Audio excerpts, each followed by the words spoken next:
The unknown future rolls toward us. I face it for the first time with a sense of hope.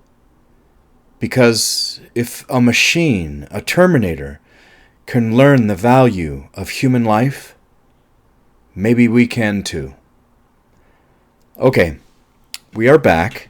I am doing a review tonight that is not in the book, but like I said before in one of my earlier reviews, I'm setting up doing 2 sequels that qualify for something in the book, but sequels that I want to do the original for first. So tonight I am doing the original Blade Runner because Blade Runner 2049 qualifies for something in the book, which we'll do later. Okay? So, just before I get started, a few disclaimers. These videos are completely unedited and unfiltered. So whatever comes out of my mouth is what comes out of my mouth. I have a smudge on my glasses, and sometimes I have to fix that.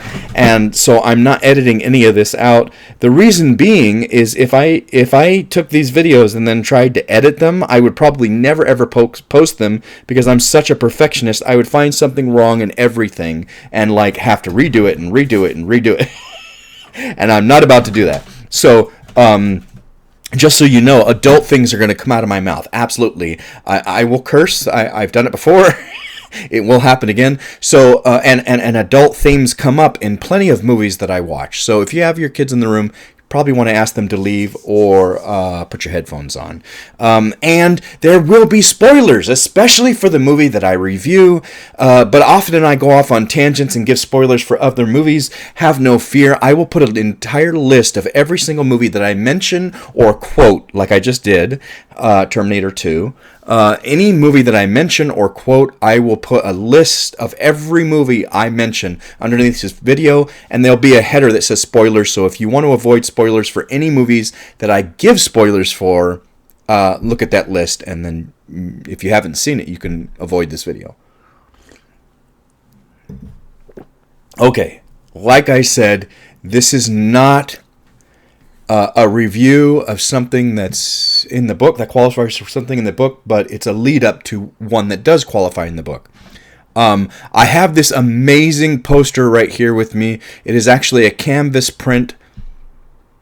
I love, I'm not here to promote anything, but I have spent so much money over the years on a website called T-Fury, and it's a bunch of independent artists who make really great designs, and you can get them on t-shirts. I have plenty of t-shirts. My closet is full of t-shirts from T-Fury, but you can also get it printed on stickers. I have tons of stickers. You can get it printed on mugs, just about anything, canvas prints, and someone did this print. Someone did this, and it is...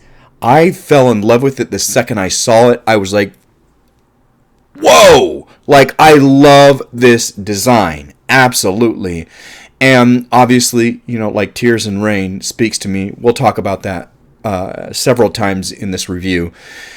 I wanted it as a shirt, but because of the way I'm built, I knew that square design that they made would never look right on me. It would look awkward on me. It would look weird. So I bought my brother, who is much more like this than I am. I'm more like this.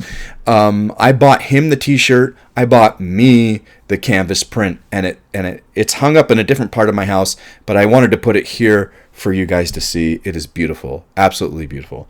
Okay, let's get into it. Tonight is Blade Runner, the original, year released, 1982, running time, 1 hour and 57 minutes, genre, oh my god, okay, I gotta say, I'm getting a little upset at IMDb. It's fucking ridiculous how many genres you create in IMDb. When did we lose the day of like 4 or 5 genres, and you could put everything in those 4 or 5 or 7 genres or something? Now they've got the most ridiculous things in the world. Okay, genres, like most of these genres, I'm like, what? Artificial intelligence, okay, cyber thriller, cyberpunk, dystopian sci-fi, Action, okay, that's one of the originals that I know. Drama is one of the originals that I know. Sci-fi is one of the originals that I know. Thriller is one of the originals that I know. Even though Thriller, I don't think I would put this in Thriller, but they put it in all those genres. Anyway, let's move on because I think that's ridiculous. Rated R. Date challenge completed today, November 17th. You might not get the video today. I'm actually recording earlier than I normally do. It's 7:22, so maybe there's a fraction of a hope that you might get this video today, but it'll probably be on Monday the 18th. Rating. My rating, 4 out of 5, 8 out of 10, however you want to look at it. There are some reasons why I didn't vote it as high as some other things, but I really do love this movie. Don't take a 4-star rating or an 8-star rating that I don't like this. I love it. I didn't, you can find little things wrong with absolutely everything, even a 5-star movie. So, anyway, moving on. Starring. There are just way too many people to put here. No. I wrote it down in my book instead of because I wasn't following the book. So I wrote down everybody that I wanted to mention, which is Harrison Ford and Rutger Hauer. They are both fucking amazing in this movie. Sean Young is great. Edward James Olmos, Daryl Hannah, Brion James. I know Brion from other things. James Hong, which I love. He makes me laugh sometimes. He does a really good job. Emmett Walsh, which I've seen in a few things. William Sanderson and Joe Turkel, which I think I've only seen in one other film other than this. But anyway, directed by Ridley Scott. Now, I don't mean to be, because my last review was of Gladiator, I don't mean to only review one guy's directing or films. I don't do that. But Ridley Scott happens to have made a bunch of brilliant movies that I happen to love. This is one of them. And I have reviewed, if you've been watching my channel or if you even look through my videos, you'll see I have reviewed a bunch of Ridley Scott's videos. He is one of the greats, in my opinion, one of the great directors of my time. I can think of a handful. Ridley Scott is amazing. His brother, Tony Scott, is brilliant. Steven Spielberg, in my opinion, my favorite is Quentin Tarantino. Denis Villeneuve is a new favorite of mine. Spielberg and Scorsese. There are just some people that are just fantastic filmmakers, and Clint Eastwood, fantastic filmmakers, I think, and I just happen to gravitate towards their films. Produced by Michael Dealey. Now, he's the only one that actually says produced by. There's a bunch of others like co-producer, executive co-produced, or I think one of uncredited produced was Ridley Scott. So anyway, moving on. Written by. This is I thought it was a short story written by Philip K. Dick, but apparently it's not. It's an actual novel by Philip K. Dick. Many. I was probably early 20s, late teens when I read this book. It's been a long time. I probably, should go back and read this because I really like the story and I know the book is completely different. Every movie that's made of a Philip K. Dick short story or novel is completely different than what he wrote. They take kind of the base idea and concepts and make their own thing, which I'm not mad at. It's perfectly fine. It's the same thing Kubrick did with King's The Shining, and as we all know, I'm a huge King fan. I have every Stephen King book there is. He did his own thing, which I'm perfectly fine with. And directors and writers, film writers, screenwriters do their own thing. They take the concept of Philip K. Dick and do their own thing. So this is not... when you read the story, you're like, oh, I get where they got this, but this is not the story. And I can think of a bunch of things like Total Recall, like Paycheck, like, and I've read all these, Adjustment Bureau, I've read all those. I think there's some that I haven't read that he's done. I haven't read Minority Report. Certain things that he has done, or he wrote the concept for, short story for, and somebody took that and made a film. This is one of those, and I think it's brilliant. I think it's a brilliant. It was a really neat story to read, and it's a brilliant film. So, and they're two different things, and that's perfectly fine. So written by Philip K. Dick did the story, but written by the screenplay was Hampton. Oh my God, sometimes my handwriting is so bad. Hampton Fancher and David Webb Peebles. Okay, when I don't always have certain things in my brain. Yes, I am a cinephile, and I know a lot of things about film, but there are certain things that just don't hit home for whatever reason. I knew this was a Philip K. Dick story. Of course, anybody asked me what Philip K. Dick, I'll list the movies that I know that Philip K. Dick, it was based on his story. Okay, but there are some times where I don't know that somebody was involved with something that I love and involved with something else that I know them from. So David Webb Peebles, I know him from Unforgiven, which is fucking brilliant. In my opinion, the best Western ever fucking made. And if anybody were to say, you know, show me one Western, because most people don't like Westerns, and they're like, show me one Western that you think that I should watch, Unforgiven is absolutely it. If you never watched any other Western, it would be Unforgiven. Anyway, what I'm trying to say is I know David Webb Peebles as the writer of Unforgiven.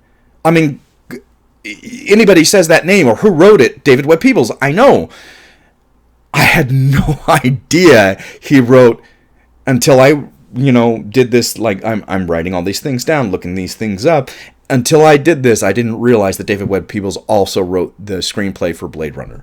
Wow. Of course, this fucking screenplay, the dialogue is brilliant, and the acting is amazing, but the dialogue is great. Music by... this is another one where I wrote it down, and I don't think that I can read my own writing, so I'm going to look at IMDb, unedited, ladies and gentlemen. Music by Vangelis. So this is one of those instances like Legend, where a band or a one person is credited for the entire soundtrack. Tangerine Dreams did Legend, and Pink Floyd did more. So there are certain times when this was done. It's not so much today. It doesn't happen so much today, but it did happen then. And so Vangelis is credited with all the music, which the music is great in this. It's not one of those... I wouldn't say it's one of those soundtracks where I can just listen to, but it fits the movie perfectly, like really, really well. Awards. Now, I am shocked that it didn't win any Academy Awards. I am also very shocked it didn't get nominated for any awards that I pay attention to, because I was like, okay, 1982, look at my awards list, and I pay attention to the top 10, in my opinion, the top 10, and I was like, it's not here. This movie's not here. It doesn't tell me to watch this movie. How is this not nominated for one of the big awards? I'm a little shocked. I look at some of the movies that were nominated, and there are very few that I've seen, unfortunately.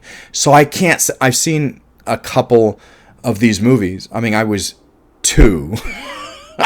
I was 2 or 1. I was 1 when these movies came out. I was 2 when the Academy Awards for this came out. So obviously I was not paying attention at that time of these movies.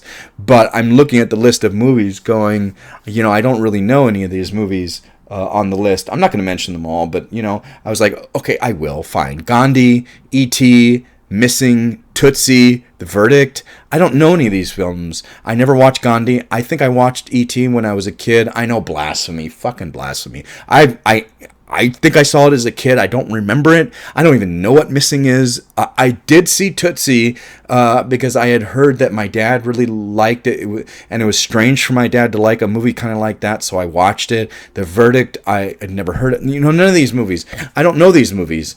And directing, Gandhi, Das Boot, which I haven't seen, but I hear is fantastic. E.T. again, Tootsie, The Verdict. And I'm like, this movie is brilliant.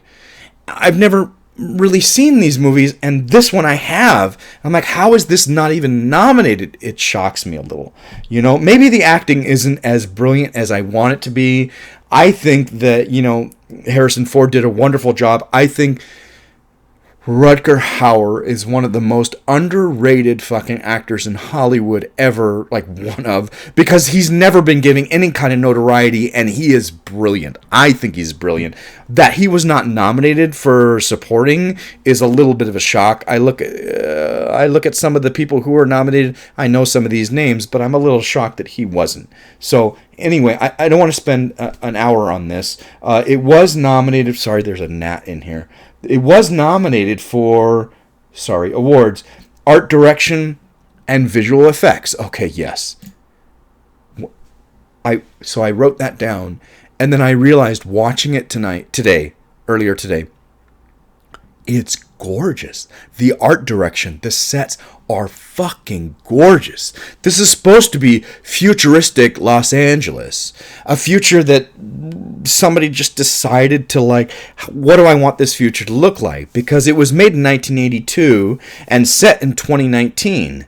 So it's like, what do I want it to look like, 10 years in the future, 20 years in the future, 20 or more years in the future, actually more than 20 or 40 years in the future. What do I want it to look like 40 years in the future? How do I want to think that Los Angeles will progress? And it's gorgeous. I think it's beautiful. A lot of the sets are all the constant rain, the smoke, the lighting. It's just beautiful to watch. It is, in my opinion. And you're talking about a film made in 1982, and I still today think it's beautiful to watch. So I was like, yeah, art direction. I'm surprised it didn't win. Have you seen this before? Yes, I've seen it plenty of times. I remember my dad watching it, but not really understanding what it was. But he liked it. He watched it a couple times. It wasn't like he liked it a lot and watched it all the time, but he liked it enough for me to see him watch it, and for me not quite get what it was as a little kid. Would you recommend this film? I would recommend this film, absolutely. If you've seen the Denis Villeneuve new one, Blade Runner 2049, and you like it, and you haven't seen this, shame on you. Shame on you. If you've seen Denis Villeneuve's and you haven't seen this, you need to go back and watch this. This is brilliant, and this is what started it. This is the story that started it.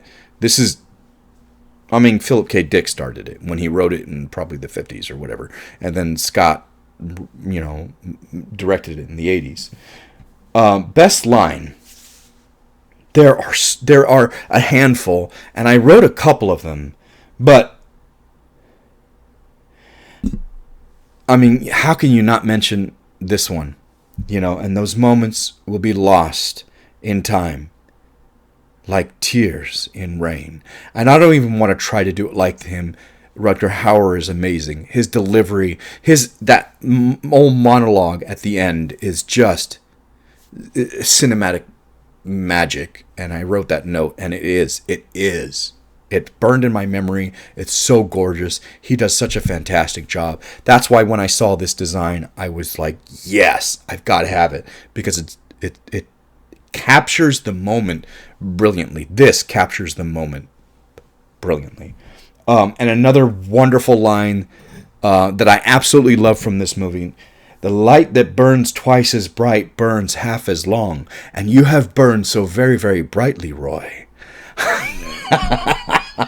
I love that line. I love that line so much. I took screen captures of it and was just like, this is one of it's just such a smart line, such a wonderful delivery. Turkel does such a wonderful delivery of it. And whoever wrote it, if it was David Webb Peoples, which I wouldn't doubt, or if it was one of the other guy, it sums up Roy in one sentence. And how do you sum up a film, a person, a character in one sentence? That's how. And there are very few people you can do that with, and he does it, and he does it wonderfully. Okay, let's move on. I have plenty of notes, and we're going to get to them. So, this is one of those films that in the beginning has a little... we did this a lot in earlier earlier years, I would say 80s, 90s, we did this a lot.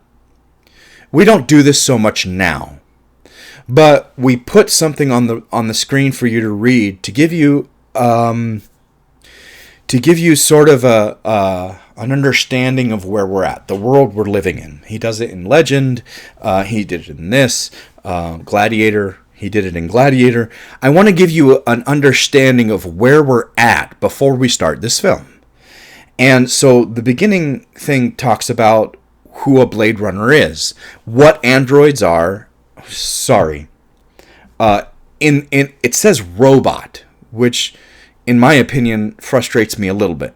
So Philip K. Dick wrote this story, like I said, but it wasn't called Blade Runner. It was called Do Androids Dream of Electric Sheep? Do Androids Dream of Electric Sheep? So he calls them androids. I don't think they ever call them androids in this film, which is a little bit of a shame. I was trying to figure out, okay, what's the difference? Because what they call them in the beginning is robots. So I was like, okay, what's the difference between a robot, a cyborg, an android? And there are fine lines between everything. Cyborgs have organic and non-organic things like a Terminator, components to them. And so I guess, much like Alien, the synthetic artificial life form, I think that's what he calls himself. I can't remember 100%. But Bishop is an android as well. So you have organic and non-organic that comes together for a cyborg. Philip K. Dick calls it an android, and so I try to refer to them as android. Now, of course, this movie in the beginning and the story names them replicants. They are replicants. They are replication of what a human being is. They tried to make a human being out of a machine android with organic components, because you can't say that their skin, their flesh, their hair is organic. Absolutely. So anyway, I don't want to spend forever here, but I thought the concept of having an android be as human as possible and yet you constantly remind them and refer to them as non-human. Like, what do you want? Are you trying to create something that's human, or not? Because you create something that's human, or as human as possible, as you possibly can, from non-human components, but then you constantly remind them and yourself that it's not human. Now, this is completely evident in Deckard's character. It has to be.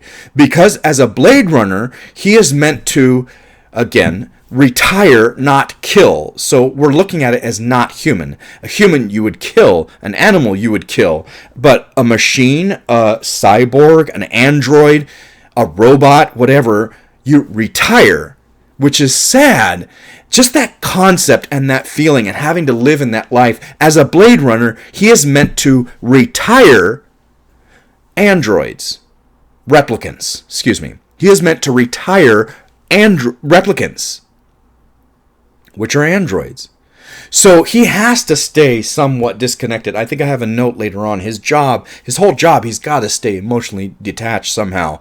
So it's evident and brilliant acting on Harrison Ford's part. You know, early Harrison Ford, he's amazing. It's got to be evident in his character that he treats them as non-humans constantly, and in the back of his head will always think of them as non-humans. That's how he does his job. But it's sad to see that we are trying to create, a Terrell Corporation is trying to create something so human, but still refer to them as much as possible as non-human. You know, it's that weird dichotomy, that weird, like, it doesn't work. It doesn't work. Come on. If you want to create a human, treat it as, anyway, artificial intelligence.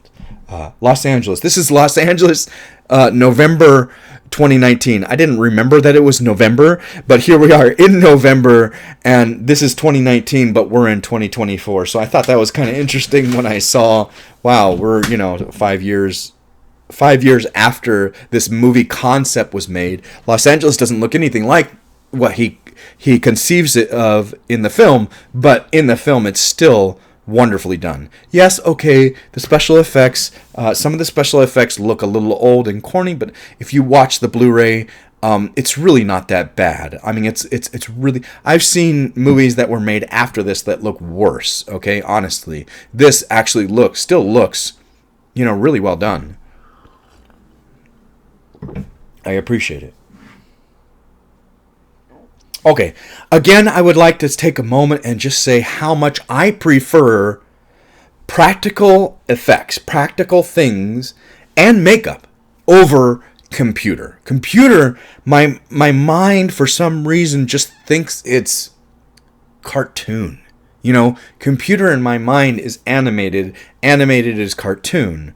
When you have practical things that you touch, that you create out of things here, it looks, in my opinion, it looks better. So we've got that void comp test that comes up with that thing. It's all practical. It's all something you can touch, and the makeup as well, although there's not a whole lot of makeup in this that's necessary. Practical or otherwise. But a lot of the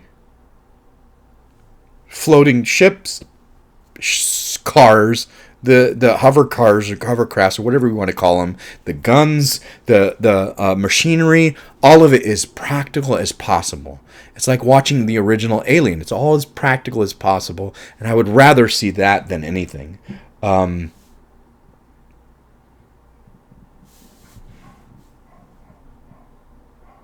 Oh, I already said that. Okay.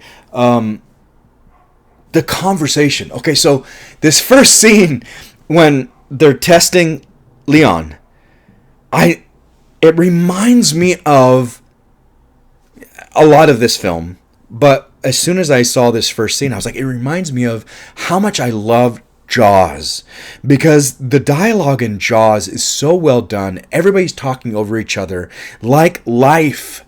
I mean, it happens. That's the way it is. If you watch my review of Jaws, I talk about that first scene, that beautiful first scene in the kitchen where he comes and he's cut his hand and blah, blah, blah. Everybody's talking over each other. The phone, he's on the phone and they're talking, but it continues to go because life continues. I'm not going to pause and wait for you to say your line and then say my line and then pause and wait for you to say your line and then say my line. So much of film today misses this. Like the talking over each other, interrupting each other, the conversational communication.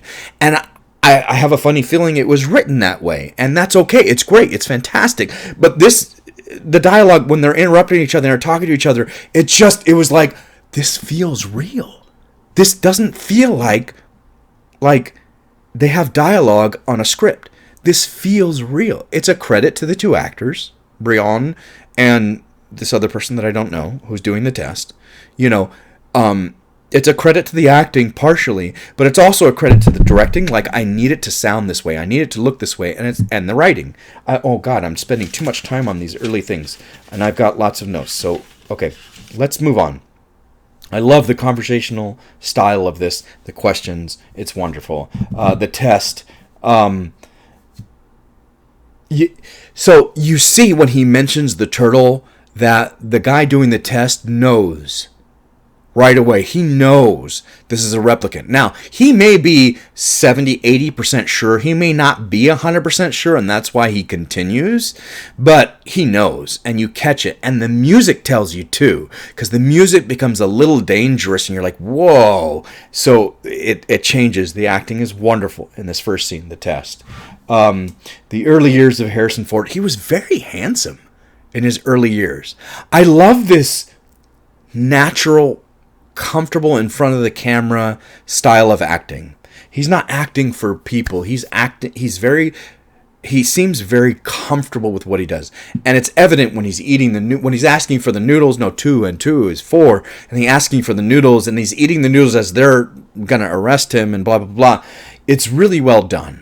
And it's he seems very comfortable, and like I said, very handsome man. I've never been sexually attracted to him, but he's a very good-looking man back then, and I didn't really realize that. Skin jobs. Walsh. M. Emmett Walsh calls them skin jobs. God, we're so... It's not really racist. It's derogatory. We're so derogatory as why do we have to do that? Why do we have to degrade a person, a species, a group of anything? Anyway, moving on. This is a great way. I was like, oh, that's a great way to establish Deckard's capabilities, his hierarchy, to say, we need you, you're the best, I need your magic, that kind of thing. The last guy who went after these guys, these replicants, they're 4 escaped replicants, the last one, he's in a hospital, Gaff, folding the origami. I find that such an interesting gimmick. Like, why? I just thought it was very interesting this time around. I was like, it's such a weird thing to give a character to do. He has hardly any lines, honestly. He's in it a couple of times. Like, he shows up in a few scenes. He has hardly any lines, and almost no memorable lines except for the end. But this gimmick is the one thing you remember the most of, Gaff, of Edward James Olmos's character. Okay, so the next 4 or 5 notes are all this one scene. When what's his name? Bryant takes Deckard in to watch the video, to tell him what his job is, to tell him what we have on these 4 replicants who have escaped, who have come to Earth. This is what we've got to go on. So all these next 4 or 5 notes are about this one scene, which I think is very well done. It's very beautiful, with all the smoke and the blue light, and they're watching the video. Okay, my first note is the video is... I pick up things because I'm an actor, because I know the difference between... That's Where I Live. Wait, shit. That's Where I Live. I know the difference between, it's alright, and it's alright. I know the difference between these lines, and when you listen to the video that they're watching during this scene, it is not what we just watched in the first scene of the film. You can hear the difference in inflection, you can hear the difference in tone and tempo. Things are... In the original scene, which I really like, they come right on top of each other conversationally, really quick. And Brian is very, he's very passive about how he likes his apartment, whether he does or doesn't. In this scene, you hear it. It's timed, it's slower, much slower. Response, instead of on top of each other. And then Brian has an emotion about, it's all right, I guess. Whereas in the beginning, he was very passive about it. It's all right, I guess. He was very passive about it. So I get that these are 2 different... they must have done it a few times. They filmed that a few times, and that's fine. They used a different video for this part than what we get to see as the audience. Okay, Deckard's question. Okay, so this is a credit to how good Deckard is as a Blade Runner. This also, without you knowing it, is the question of the entire fucking movie. The whole purpose of the movie. He asks, why did they risk coming back to Earth? What do they want at the Tyrell Corporation? Boom. Those 2 things is the entire essence of the film. And we don't know it. Well, I mean, if you've seen it before, you know it.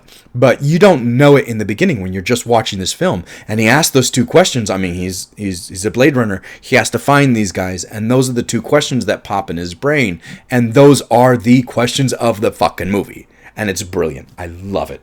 And I wrote this note. I already said this. The smoky effects of the room, the blue light. It's just really well done. I love the look of this scene, and just the two of them back and forth, Everybody smokes in this film, which is interesting. All the smoke in this film it's a beautiful cinematic effect, especially when the entire room is full of it and you've got one guy smoking. It's a beautiful cinematic effect. He wanted a look and he got it, but it's interesting to see how many people really smoke and the effects of all that smoke. Pris, the basic pleasure model. Okay, so Pris, Daryl Hannah, is the basic pleasure model, is what he says. I didn't know this before. Okay, so some people probably know this. I've said before, there are some movies I've seen over and over and over, hundreds of times, so many times that my brother won't watch it anymore. Terminator 2. So many times. But then there are some movies that I think are great, like this, that I don't want to watch over and over and over on purpose. Why? Because I want that mystery and beauty and nostalgia to remind me again why I love the film. Instead of watching it over and over and over and over and over, like Harry Potter and the Goblet of Fire, over and over and over. I saw that 6 or 7 times in the theater, just over and over, just gorgeous.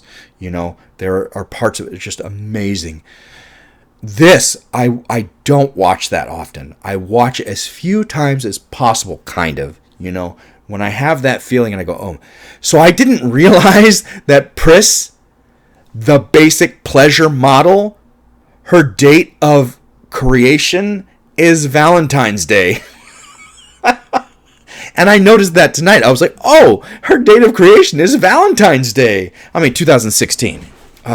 So here being 2019, she's very close to extinction. Anyway, we'll get to that. The 4 year. We get to that. That's my next note. Basically, my next note.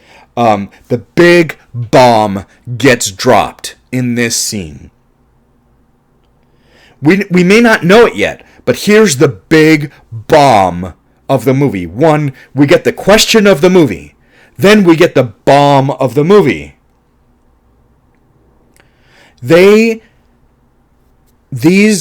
replicants will, if given enough time and experience, will develop their own emotions. And then this void comp test won't work. Because they will become human, more human. They will become more human-like as they develop emotions, as they develop a history or background. We'll talk about that later. So, the Tyrell Corporation has decided to limit their lifespan to 4 years. Boom! The big bomb that we don't realize. This is the bomb. We get the question of the movie. Why would they risk coming to Earth? They know they're going to get killed. What do they want at the Tyrell Corporation? And they have a 4-year lifespan. The essence of the film happens in this scene. And we don't know, as the audience, we don't get it yet. On multiple views, obviously you do. So here we are, 4-year lifespan. Pris was created in 2016. Here it is, 19. So she has another, November 19th. So she has 4 more months to go. She's close. If it's November, December, January, February, she was born. So she's close to extinction. She's close to dying. Her 4-year anniversary is in 4 months.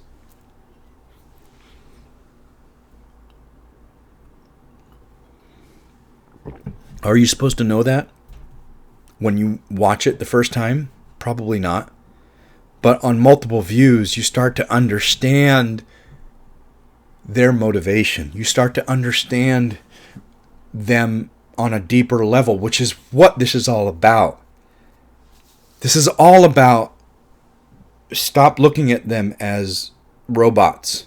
They're not. We have created as close to a being without having sex and having a baby as possible. And if we create a synthetic being like that, what rights do they have? Of course, the second movie goes way more in depth. And that's why I love the second movie, because the second movie asks that very question. Why wouldn't they have rights? If we've created a being, a synthetic, even if it's synthetic being, an AI, why cannot, what rights do they have? Do they have no rights? Do they have rights? This film says they have no rights because we're here to retire them, not even kill them. It's not a crime. It's a job. Elijah, you're at 40 minutes. Move on. This is the essence of the films. This is why I love these movies, is because it asks that question. And the second one even more. This one a little less. It gets there a little less. Second one asks. That's the point of the second fucking movie. Okay. Emmett Walsh, he's really good. I've only seen him in a couple of movies, and I really like him in this one. You know, what was he in Fletch, which he kind of just played a doctor. I really like him in A Time to Kill. It's a fun character. He's a really good character, but he's very important and pivotal. His reaction... Deckard asked this question at the end, and his reaction is all we need. It's very well done. He does a really good job. He doesn't say anything, but he reacts to... Deckard asks, what if the machine doesn't work? So that's where we're going, is given enough emotion, like they said, the longer they live, they will create their own emotions, what he says. Well, what happens... This test, this void comp test, is based on the fact that they don't have emotions like a human being, and the test can figure that out with a series of questions. What happens if they develop enough emotion where the test doesn't work? Then we'll never be able to figure out if the person before you is a replicant or not. Wonderful. And Walsh's reaction to the character Bryant, his character's reaction to it is wonderful. This is another movie where I find it really hard to review because I just want to watch it. It's so wonderful. And like I said, I don't watch it all the time, so it's harder for me to I just want to watch it. It's so wonderfully done. Like Ridley Scott, thank you so much. This is such a beautifully made film that I just want to watch it. The music is wonderful. You know, at times I feel myself loving the music, and then at times I'm like, I don't really care about the music. But there are certain times in the film where it's just like, oh, wow. Whereas Legend, Tangerine Dreams, I could listen to that all day long without the movie, and every second is just like a gorgeous music. This happens to be, there are certain points in the film where I'm just like, oh, that music is perfect. That's just perfect for where I'm at, how I feel. And then sometimes I'm like, I'm more involved in the movie than I am the music. Another line that I love.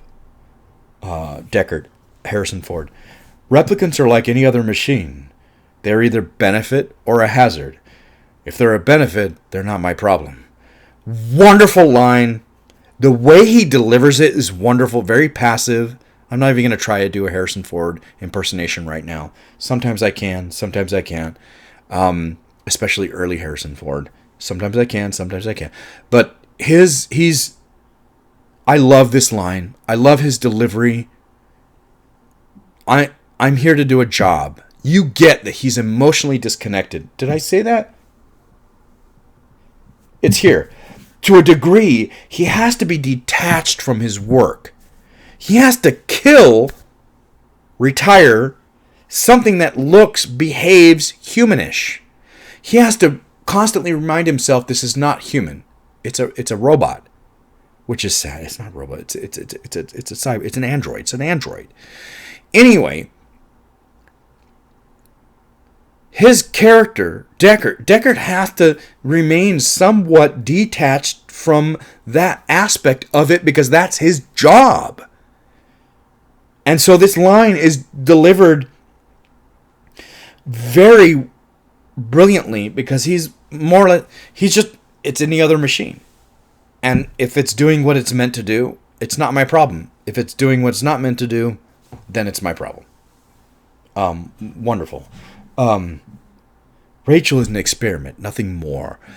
It's, again, we get that feeling like it's just it's a fucking printer. It's a fucking fax. It's a fucking phone.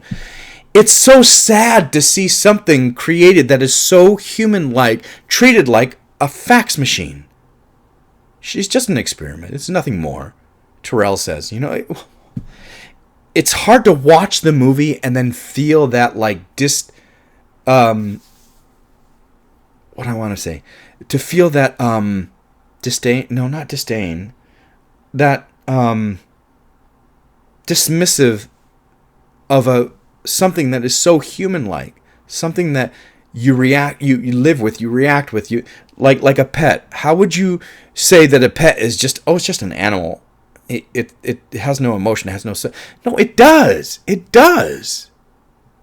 It may not be human, but that doesn't mean it doesn't have something to it. And it's sad to see this over and over in the film being treated like that. Well, I mean, that's what the whole film is about. That's what the whole film is about. I love that she doesn't know, that Rachel doesn't know that she's a replicant. I love that. It's brilliant, smart. We can help them develop emotion if they have memories. So we've given them fake memories. What did we do this? Oh my God. Take a second, Elijah. What else did they... Because I'm thinking of something... Like, I remember that and something else, giving them fake memories. And I have a note later on as towards the memories, but I'm like, there was another film... The Island! The Island! We created these okay, spoilers for The Island. We've created these, shit. They were,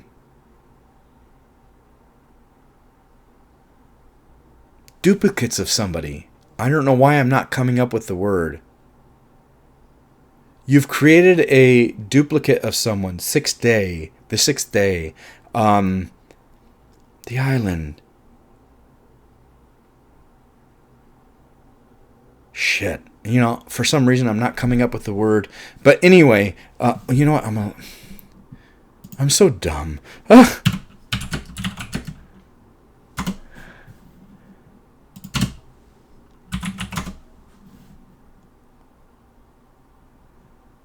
Cloning. Why couldn't I come up with that word, cloning? Okay, so The Island clones someone. Like an athlete spends a ton of money to clone themselves just in case something happens to them. They need a liver, they need a kidney, they need blood. They can take it from this whatever, this clone. But the clone doesn't survive unless it has some kind of social interaction. It just dies off. Well, how do we give it social interaction? We have to give it a history, which is fake memories. So here we go again. We're giving... In order to have this android, develop emotions like a human, as human as possible, because Terrell talks about we're trying to create something as human as possible that's synthetic, that's not human, but human as possible. So in order to do that, we give it memories to create emotions. That's why the void comp test takes so long to prove that Rachel is an android.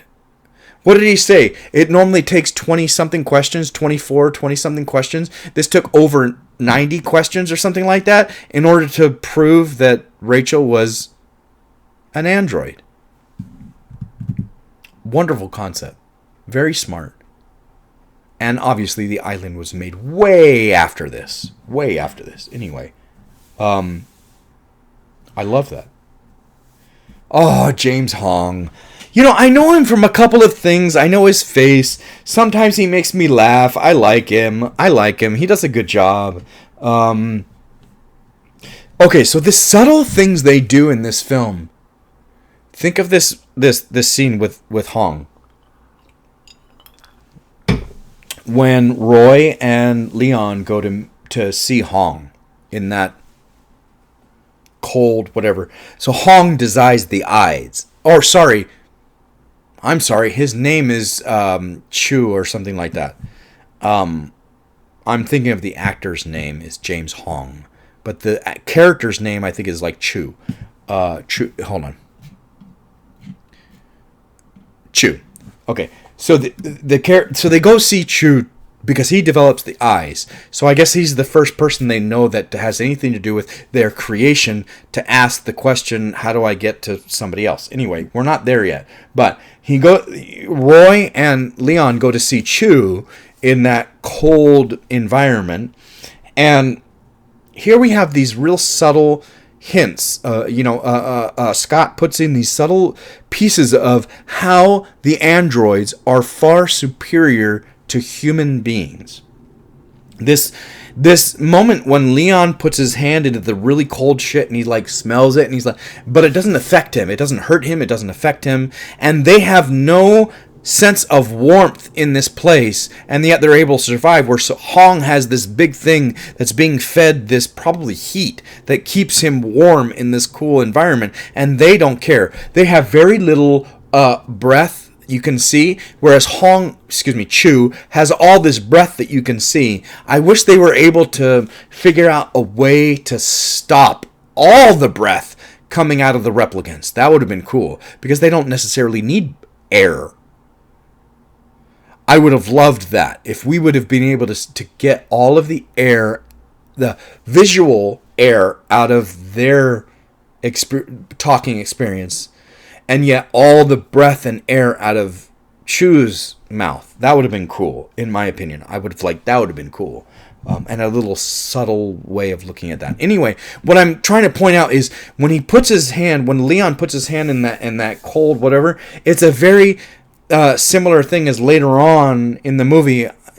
I'll say it now, and I might say it again later, when Pris puts her hand in the boiling water to grab the egg. And anyway, so it's this. He does it twice in the film, but he's trying to point out how superior they are to us, how different they are from us, how certain things like cold and heat don't affect them. Rutger Hauer is fucking amazing. And I already said this. It's so shocking. He is so underrated. And in my opinion, he's so brilliant. He's wonderful. And I love his performance in this film. Almost everything in this film is wonderful. And this is the first time we see him. So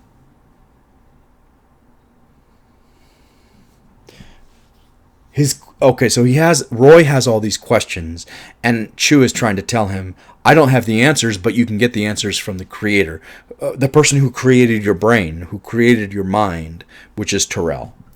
So now we have a direction to go in, you know.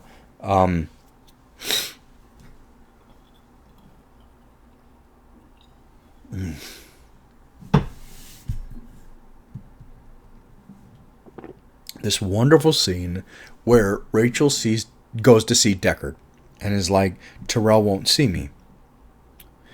And Deckard is again, like I've said, he has to remain somewhat emotionally detached from his job, because his job is to kill something that looks and acts human. So to a degree, he has to detach himself. His obliviousness to how what he's saying is affecting this android person, it's wonderful, because he starts saying these memories. He starts telling her, oh, do you remember this? Do you remember that? These are fucking fake memories. And then she's like fucking breaking down because she doesn't know she's an android, and she starts freaking out internally, which is it's a credit to Sean Young's performance. It is, because she doesn't know who she is. Deckard's revelation of these memories that she has that she's never told anybody about, her brother and playing doctor, about this spider outside her window, you know, she's internally like freaking the fuck out. And then she starts to cry, which is understandable, because she starts to realize, I'm fake. I'm fake. And Deckard doesn't understand what he's doing. He's so emotionally detached. He doesn't get what he's doing to this person. And then he finally realizes it and is like, I'm sorry. Forget it. No, I'm sorry. He tries to apologize, but there's no taking it back. You've gone there. There's no taking it back. You've revealed it. I was a little shocked that she leaves. But this scene is so... The emotion that is built in this scene between Deckard and Rachel is so beautiful and so unexpected. Absolutely. I don't care that Deckard is Harrison Ford is a very attractive man, a very handsome man, and I don't care that Sean Young is a very attractive woman. Not every attractive woman, attractive man is going to culminate in a relationship in a film. It just doesn't, it's not all the time. It doesn't happen all the time. So I'm not necessarily expecting, especially from a Blade Runner and an android, for anything emotionally to really develop. But here we see, unexpected, this development between the two, this connection between the two, and here is where I get the emotions are so real and raw and fresh that I'm like, I understand now how the second film, or plots in the second film, Blade Runner 2049, could happen. And here's the scene where we get, oh, now I see the second story possible. I don't want to give so much away because I'm going to review that next. But now I start to see where their relationship and the development of that is possible. And even later in this film, their relationship is possible. Here's the beginning essence of that. And I don't feel like it's wrong. I don't feel like it's fake. I don't feel like it's forced. It feels right and natural and kind of a beautiful revelation. It's really, really well done. Whether that's the writing or the directing, it's really, really, really well done. The pillars in front of J.F. Sebastian's house remind me of Legend. That scene from Legend where Una, the fairy, when she's big, is running through that thing and going after Lily. Those pillars, it reminds me of the pillars in front of J.F. Sebastian's house. It's so beautiful. That type of artistry. I wonder if he works with the same art directors. Especially back then. Did he work with the same art directors? Because this was made in 82. Legend was made in 85. So I wonder if he worked with the same people. Daryl Hannah actually hurt herself. I can't remember if she cut her hand or if she broke her wrist. Something makes me want to think she broke her wrist. So where she tries to hide herself in all that garbage, and then J.F. Sebastian drives up and he comes in and startles her, and she tries to run away. She actually slipped because she's wearing high heels. She slipped in the water, ran into the car on accident. Her hand went through the window, and she, if I remember correctly, broke her wrist or cut herself.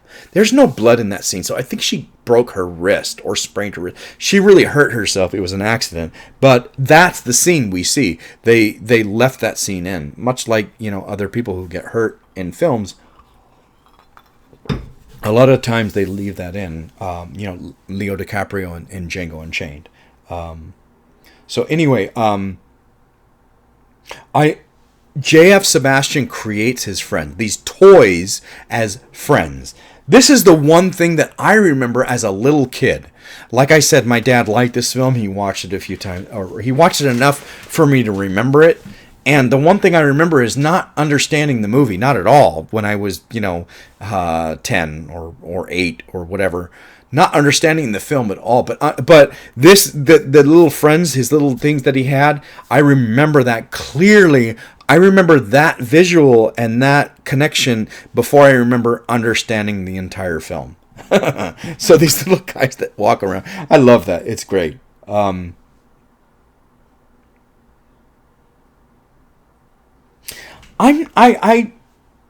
Okay, I wrote this note and I'm going to read it exactly as it is. Not sure I understand the significance of the unicorn. No, I'm not sure. I'm not sure I understand. I simply just don't understand this significance of the unicorn. Where, and maybe it's in the book. I don't know. It's been so long since I read the book. But Deckard has these visuals of a unicorn running, And I'm like, this is like 3 years before, 2 or 3 years, 3 years before Legend. So it's not Legend. So what is the significance of this unicorn running around, and then at the end the origami of the unicorn from Gaff?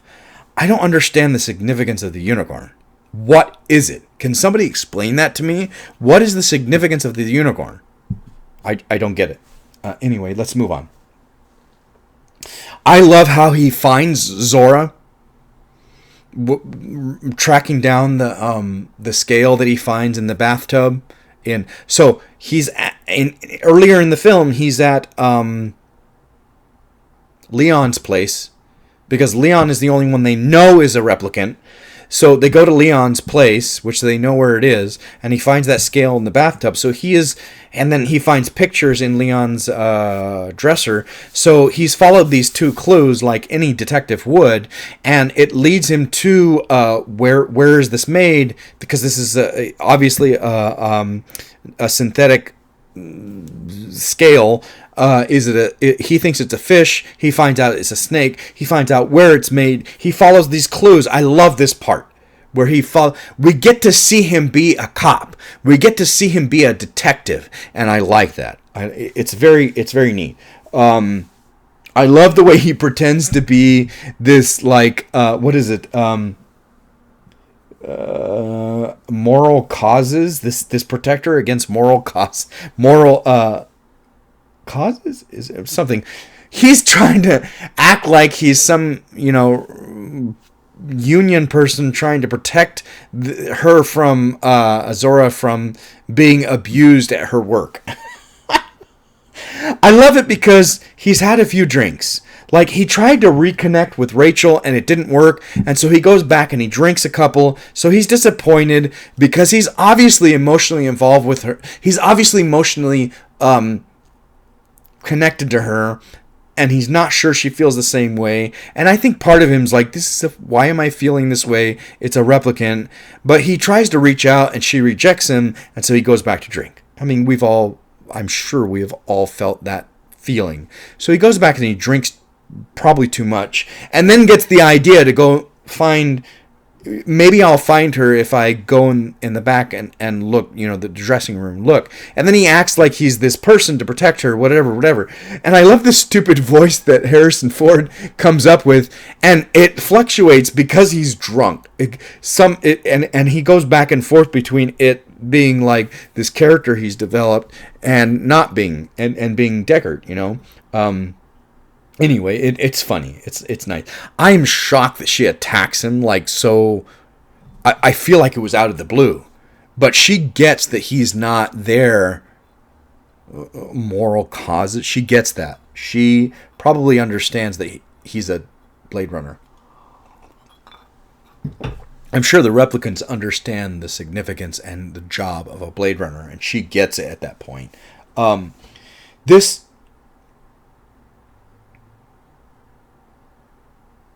When Zora is murdered or retired, however you want to say it, I've never seen, I can't think of, oh shit, okay, Conan the Barbarian, maybe. So there are very few times that I can remember a murder or a killing, retirement, in this film, Retirement, the killing of a person being so beautifully done and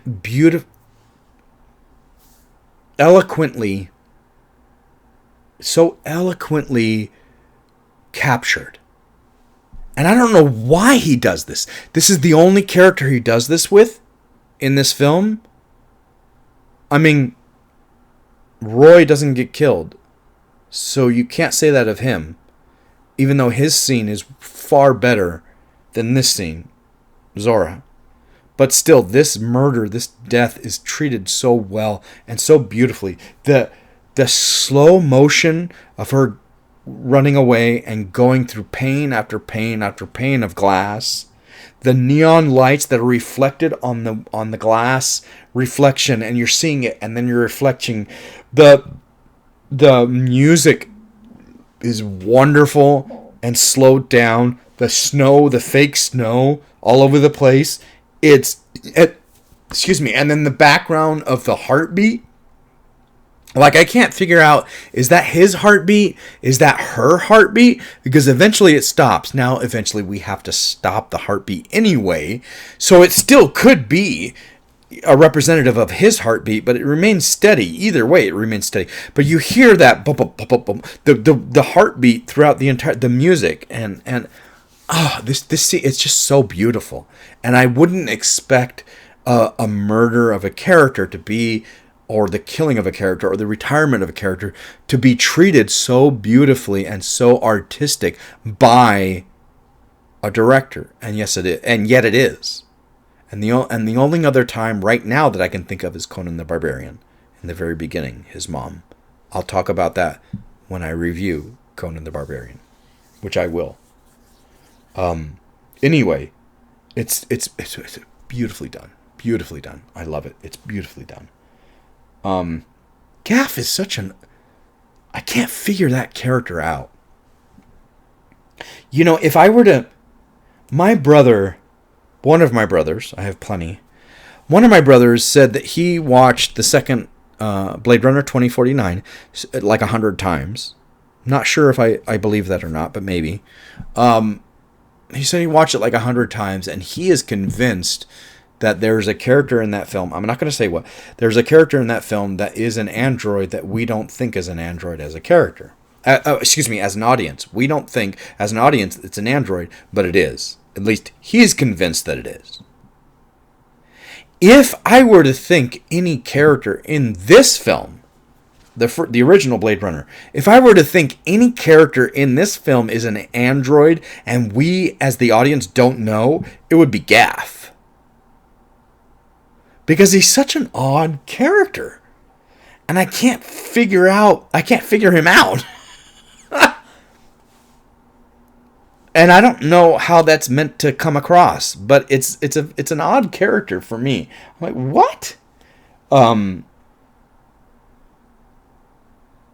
Anyway, it came up at this point when after the killing of him, and he shows up, but then he says Bryant is here, and Bryant tells him that there's 4 more, but he's like, wait, no, there's 3 more because I just retired Zora. And he knows, no, Rachel. He tells him Rachel has left the Tyrell company. Tyrell can't find her, and you have to retire her as well. I think as the audience, I'm going, there's no way that's happening. I've already felt enough emotional connection between Deckard and Rachel that I'm like, that's never going to happen. Bryant just tells him you have to retire Rachel as well. Basically, she's on the list too. And I'm like, that's not happening. There is no part of me as the audience that believes that will ever happen. Deckard retiring Rachel. I'm just like, in that one scene that they've already have in that connection, and then he tries to call her, and I'm like, there's no way Deckard is going to retire Rachel. There's no way. That's not going to happen. It's not going to happen.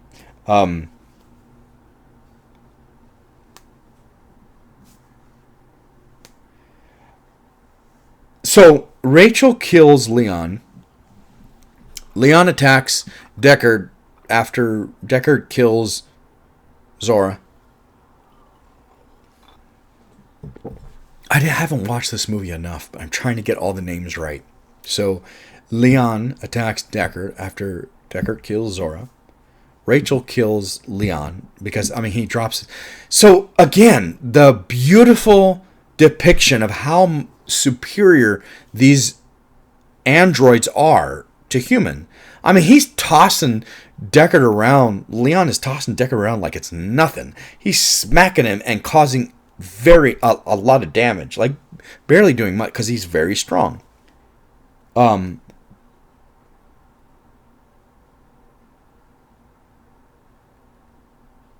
Anyway, so Rachel picks up Deckard's gun, which he's already dropped, or Leon's already disarmed him, and shoots Leon. So Rachel kills Leon. Then Rachel and Deckard go back to his apartment. And I love this question. Rachel asks Deckard, have you ever taken the void comp test?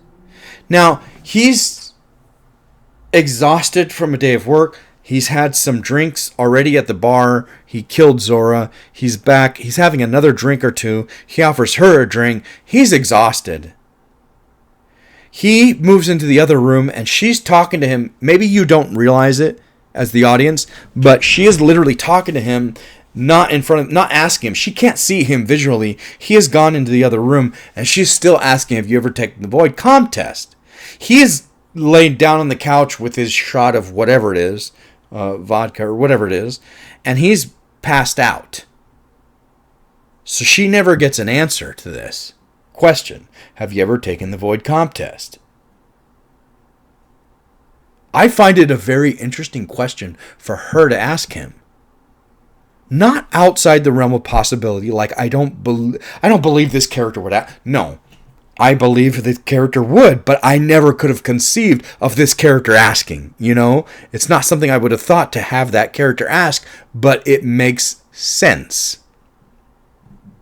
And in my head, when I watch this doesn't happen often, honestly, but in my head, I hear Deckard, I hear Harrison Ford, I hear this character saying, yes, we all have to. Referring to all Blade Runners have to take the void comp test. And I just hear it ring in my head and in my ear because I believe that character, that's what that character would say. As an actor, I have to understand the character that I'm playing. If I were to play Deckard, which of any character in this film, I would play Deckard or, Roy.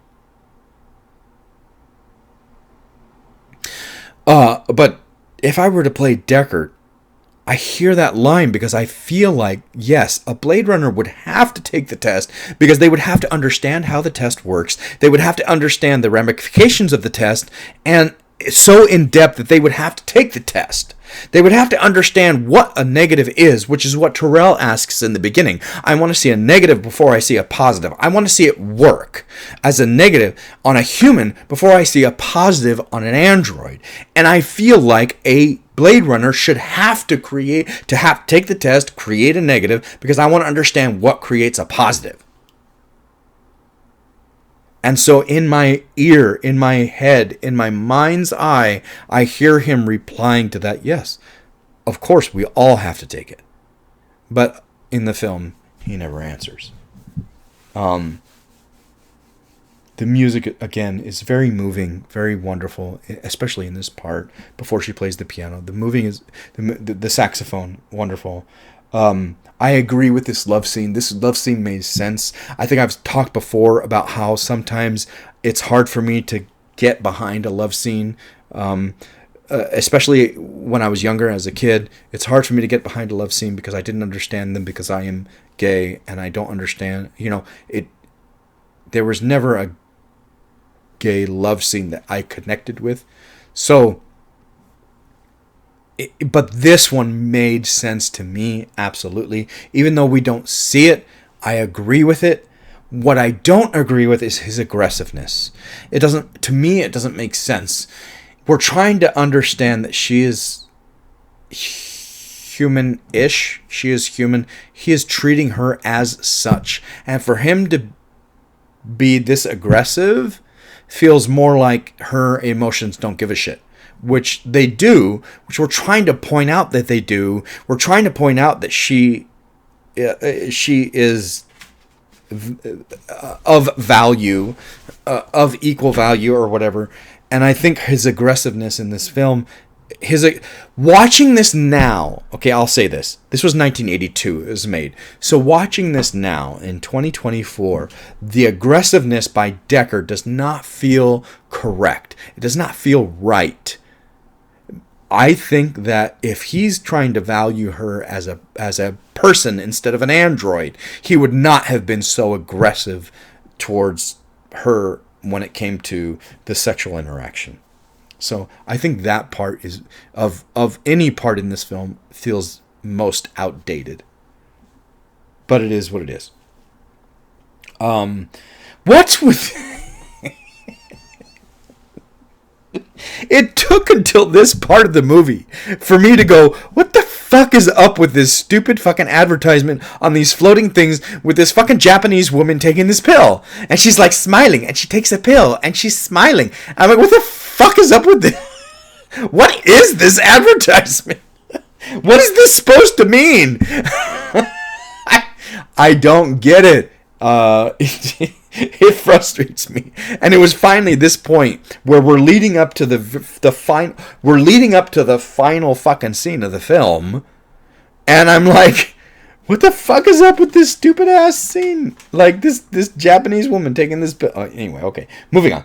Daryl Hannah did all her own acrobats in this film. I want to say she studied acrobatics, but she went into gymnastics. She did all her own acrobats. There's only two of us now. When Roy says there's only two of us now, he says it in such a childlike manner. And some people might think, oh, that's dumb. No, you have to understand, Roy has only been alive for about 4 years. So 4 years is the limit, and he is coming up on his limit. He is almost expired. He's very close. So he's only been alive for 4 years. So his emotional development is only on that level. And so this development, this childlike development of this line is brilliant. There's only 4 of it. The way he says it, the way he cringes, the way he's like, there's only 4 of us. There's only 2 of us now, excuse me. It's wonderful. I think it's wonderful. We're no computers, Sebastian. We're physical. I love that line because the entire film, we look at these beings, these androids, as if they were robots, as if they were not human. And yet he's trying to get Sebastian, who has not given any hint of discrimination. 0. That's not the point. It's just he wants to see something not human, and yet Roy's trying to remind him, we're not computers, we're physical. We are physical. What do you want us to show you that, it's a test of who we are. When Roy and then obviously, she puts her hand in the boiling water, which I already remembered, or I already talked about, and then throws him an egg that's really hot. I think his reaction is not 100%. It should have been. It is what it is. Move on. I don't like saying bad things about actors. I think his reaction should have been different. Grabbing the hot egg, it was delayed too much. Roy meets Terrell. First of all, I love that what gets Sebastian in to see Terrell is his chess. And it's Roy's moves to chess because Sebastian's he's only beaten Terrell once. So this is this neat little concept to get in to meet Terrell. I liked it. It was neat. It was Roy's doing. I love that Terrell's like, I thought you would have been here sooner. Which is interesting because Terrell obviously knows and has been following the fact that 4 replicants have come to Earth. So this idea that he says, I thought you would have come to see me earlier is really neat. I liked that. I want more life, Father. Here we finally understand why Roy and the others have come to Earth. Here's where we answer the question that Deckard had in the beginning. Remember I said the question of the movie is why they risk coming to Earth when they know they're going to get killed, and what do they want with the Terrell Company? Okay, here we answer that question, which is the question of the movie. He's like, I want more life. He understands. At some point he has realized he only has 4 years. And now he wants to talk to the Creator, the only one who knows about how to get me more life. How do I live longer, because 4 years is not enough. For what I've done, for what I've experienced, for where I am at, 4 years is not enough. Okay? So here he says, I want more life, Father.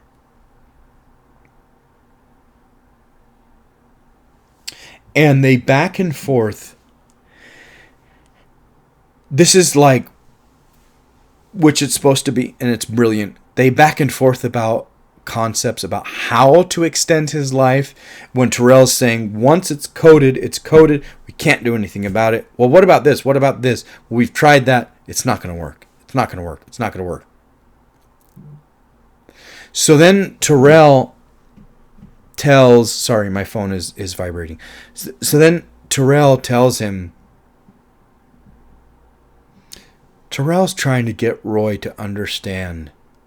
Okay, this has been said in other films. Troy, when he says the gods envy us because we are mortal. I'm not giving anything away. Here that concept comes into play. Terrell is telling Roy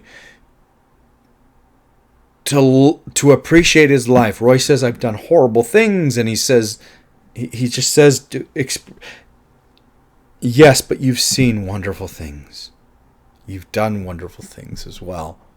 Value the life you have. It's short. Value it that much more. Humans live long. Humans live, I would say 80, 90 years. He lives 4 years. We're talking about a fraction. So we're talking about the same concept, where he's like, value what experiences you have in this short time that you have them. And this wonderful line is one of my favorite lines of the entire film.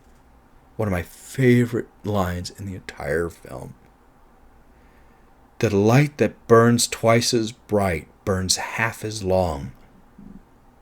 And you have burned so very, very brightly, Roy. Now, the delivery from Turkle is so quick. And it's meant to be, and it's fine. I'm not faulting the delivery at all, not whatsoever.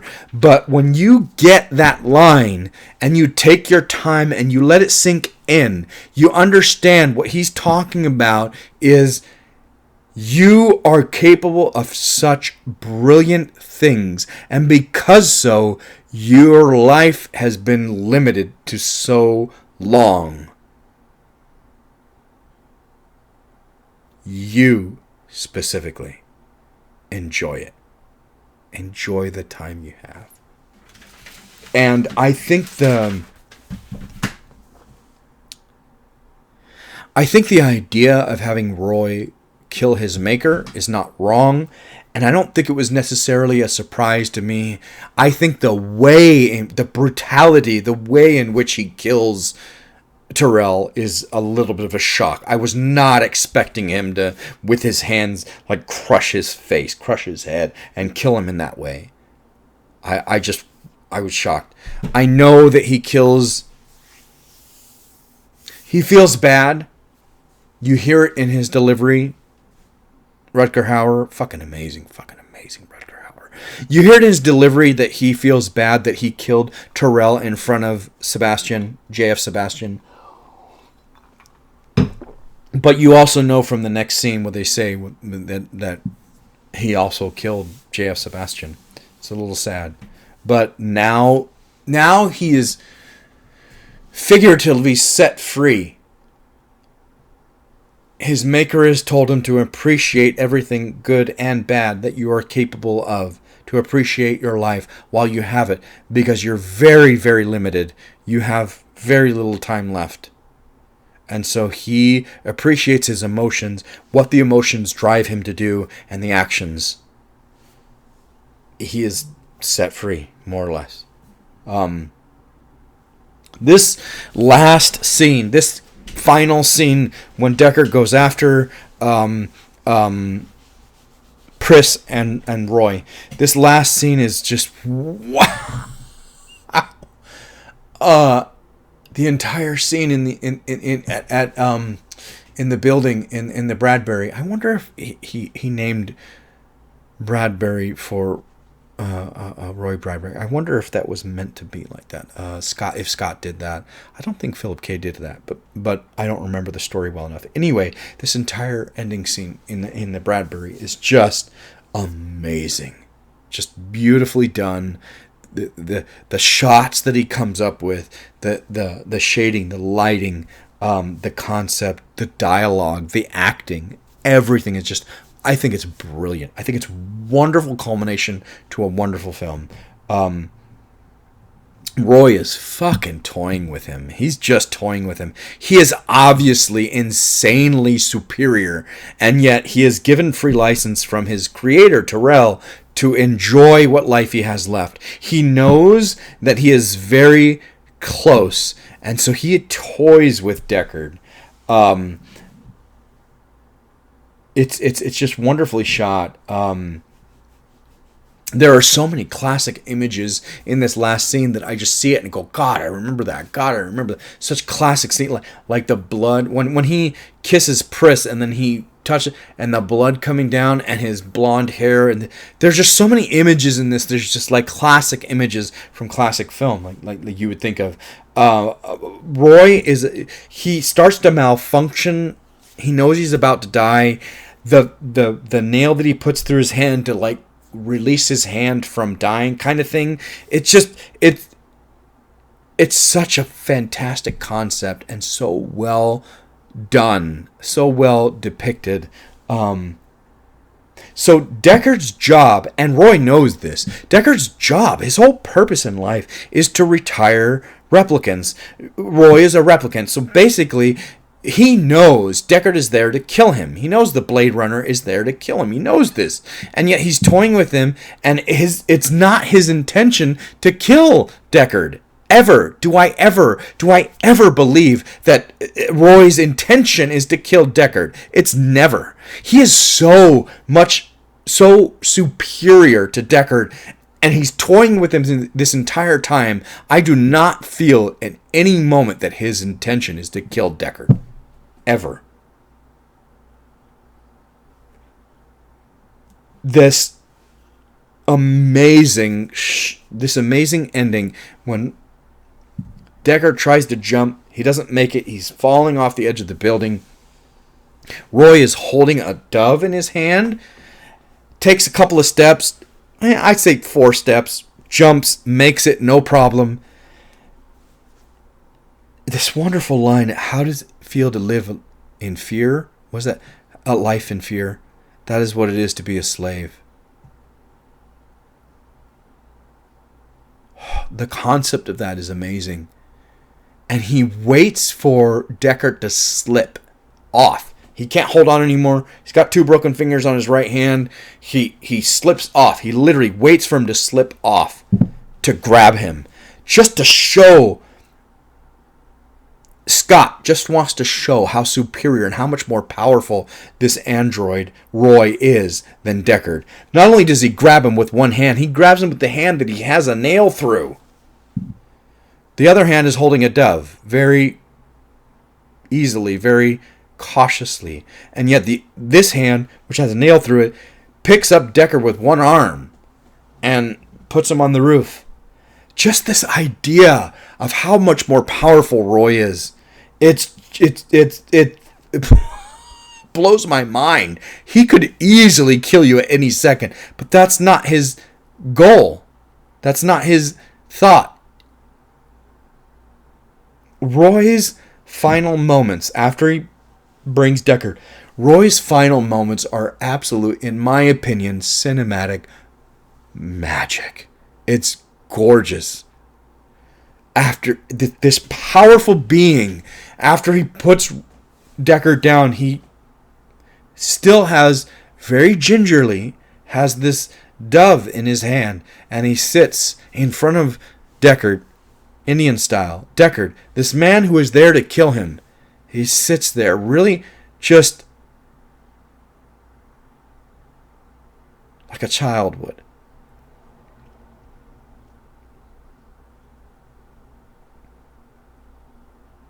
And this monologue at the end is just...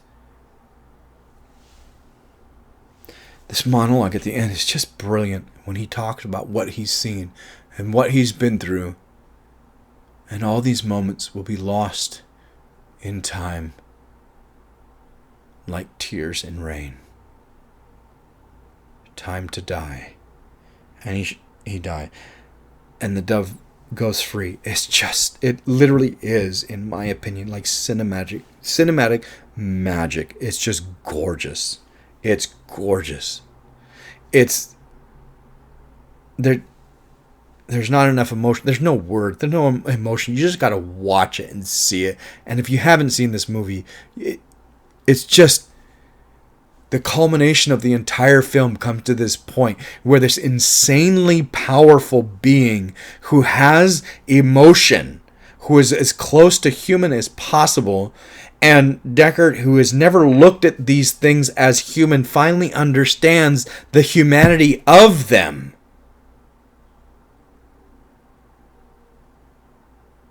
In this moment where he saves his life, and for nothing more than to say, it's a shame that everything that I have experienced in my short life, the brilliant things that I have seen and experienced, are gonna be lost in time. Like tears in rain. Will never be seen, never be known. It's what makes this movie amazing. Rutger Hauer is just insanely underrated. It's too bad she won't live, but then again, who does? Gaff's last line to Deckard. Again, this makes me think, if anybody in this film is an android and we don't know it, it's Gaff. He knows. We don't need the origami unicorn at the end. We don't need that. We know Gaff knows that where Sean Young is. Where Rachel is. We know that Gaff knows and is accepting it and letting it be because he's telling Deckard, too bad she's not going to last. But none of us do. So go have your time with her, is basically what he's saying. Why would... In my mind, I'm like, if Terrell thinks she's an experiment, if Terrell is trying to figure out, does this work, why would Terrell give her a short lifespan? So even in this film, we haven't even thought about or gone to Blade Runner 2049, but in this film as a whole, I think to myself, why would Terrell, like all the others, give Rachel a short lifespan? It's within his... I believe 100% it's within his power to give them short lifespan, because it says in the beginning they give them short lifespans on purpose, much like the Sixth Day. If you haven't seen that, he gives them short lifespans on purpose. Why? What reason does Terrell have to give Rachel a short lifespan? I don't believe that she does. I don't believe that she does have a short lifespan.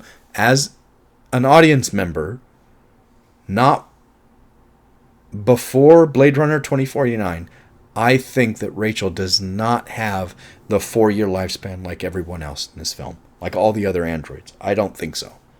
And so this line kind of makes sense, kind of doesn't, but I think that she doesn't. Oh, and so just a side note before we end, this upside down kiss that was made so famous in the Spider-Man movies happened way before Spider-Man. It happened in this movie. Deckard kisses her. She's laying down. He wakes her up upside down and kisses her that way. So the upside down kiss, the hot upside down kiss, was done way before that, way before Spider-Man. Anyway, Blade Runner. Just a classic, amazing, fantastic, wonderful film. Just because I didn't give it a 5 doesn't mean I don't love it. Doesn't mean it's not just brilliant, just wonderfully made. It just means it's not it's not a 10. It's not a 5. But it is fucking wonderful. Thank you for listening. Next, as you already know, is going to be Blade Runner 2049. So if you're looking forward to that, if you haven't watched it, watch it. Because then my review will make sense. So thank you very much for watching. I'm going to get you Blade Runner 2049 soon.